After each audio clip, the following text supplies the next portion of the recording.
selamat datang di channel YouTube Dejung, channel yang selalu memberi informasi kepada kalian tentang ide-ide bisnis yang sangat menguntungkan. Sebelum melanjutkan video ini, ada baiknya kalian subscribe channel ini terlebih dahulu agar kalian tidak ketinggalan video-video dari kami berikutnya. Dan jika kalian suka, klik tombol like, dan jika kalian ada saran, ide atau masukan, tulis komen di kolom komentar ya. Konsisten menjaga cita rasa. Soal makanan, cita rasa adalah segalanya. Cita rasa dari sebuah makanan adalah faktor penarik utama dalam industri kuliner. Kepercayaan pelanggan atas bisnis yang kamu jalankan pun didasari oleh cita rasa yang dihadirkan. Cita rasa yang enak dan beda akan menciptakan kesan tersendiri bagi pelanggan. Pelanggan tidak segan untuk datang kembali dan mencicipi menu yang kamu tawarkan, bahkan akan mempromosikannya kepada orang lain. Oleh karena itu, cita rasa makananmu harus selalu terjaga dengan baik. Kualitas cita rasa makanan ditentukan oleh kualitas bahan-bahan yang digunakan, serta proses pengolahannya. Kamu pun harus memperhatikan standar dan prosedur yang digunakan sesuai dan tidak mengalami penurunan. Selain itu, sebagai pebisnis, melakukan pengawasan soal cita rasa merupakan hal yang penting.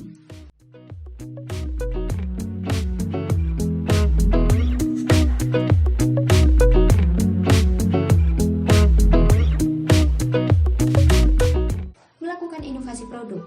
Semakin banyaknya pendatang baru dalam bisnis kuliner membuat persaingan bisnis ini juga semakin ketat. Meski produk dalam bisnis kuliner beragam, tapi jarang juga jenis yang merajai pasar hanya jenis-jenis tertentu. Banyak juga bisnis lain yang menghadirkan menu yang serupa dengan bisnis yang kamu jalankan. Akibatnya, perlu adanya pembeda antara bisnis yang kamu miliki dibandingkan dengan bisnis yang lain. Melakukan inovasi dan eksplorasi terhadap menu yang kamu hadirkan bisa dilakukan untuk mempertahankan pelanggan. Melalui inovasi ini pula, kamu dapat menyesuaikan bisnis kuliner dengan tren hits zaman now sehingga tidak ketinggalan tren.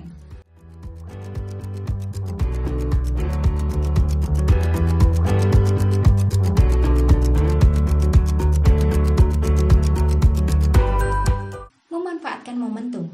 Meski makanan adalah kebutuhan utama manusia, tetapi tidak semua makanan tersebut ada setiap waktu atau ada kalanya pelanggan merasa bosan untuk memakannya. Bisnis kulinermu pun pasti mengalami waktu sepi oleh pelanggan. Namun kamu dapat mengganti penjualanmu pada hari besar nasional dan sebagainya. Pada saat seperti ini, kamu dapat memberikan program promo untuk item menu tertentu atau lakukan promosi di media sosial yang mengajak para pelanggan untuk membagikan foto mereka saat berada di bisnismu. Penggunaan media sosial ini juga dapat mengenalkan bisnismu pada masyarakat. Selain itu, kamu juga dapat membuka booth di festival kuliner atau kegiatan lain untuk mendapatkan pelanggan baru.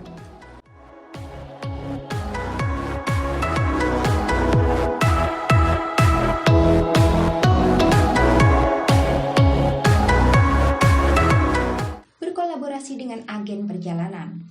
Dalam sebuah paket perjalanan, tidak hanya destinasi wisata, tempat makan yang dipilih pun menjadi daya tarik tersendiri bagi para pengguna jasa agen perjalanan. Jika kamu mengelola bisnis kuliner tradisional yang menyajikan makanan khas suatu daerah, kamu dapat bekerja sama dengan agen perjalanan yang menyediakan trip ke daerah tersebut. Promosi seperti ini dapat memberikan cakupan pelanggan yang lebih luas bagi bisnismu. Dalam melakukan promosi ini, kamu dapat memberikan komisi kepada agen perjalanan tersebut jika merekomendasikan dan membawa peserta perjalanan ke bisnismu.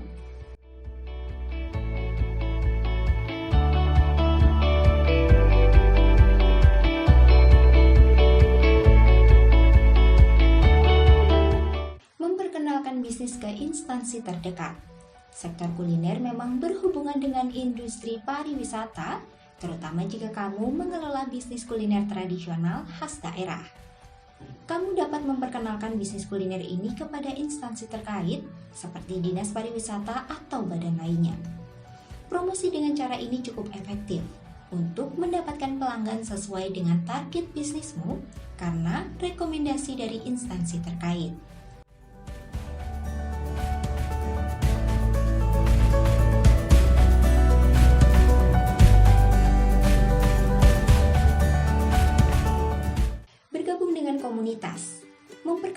berbisnis kepada komunitas yang masih berhubungan dengan bisnismu pun dapat memberikan peluang tersendiri untuk menciptakan pelanggan baru.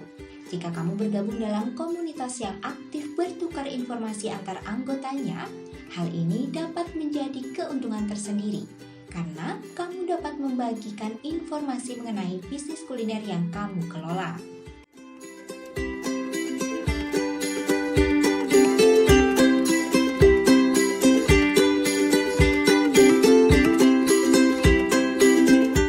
Supaya tidak ketinggalan tentang ide-ide bisnis selanjutnya, silahkan klik tombol subscribe dan jangan lupa nyalakan tombol loncengnya.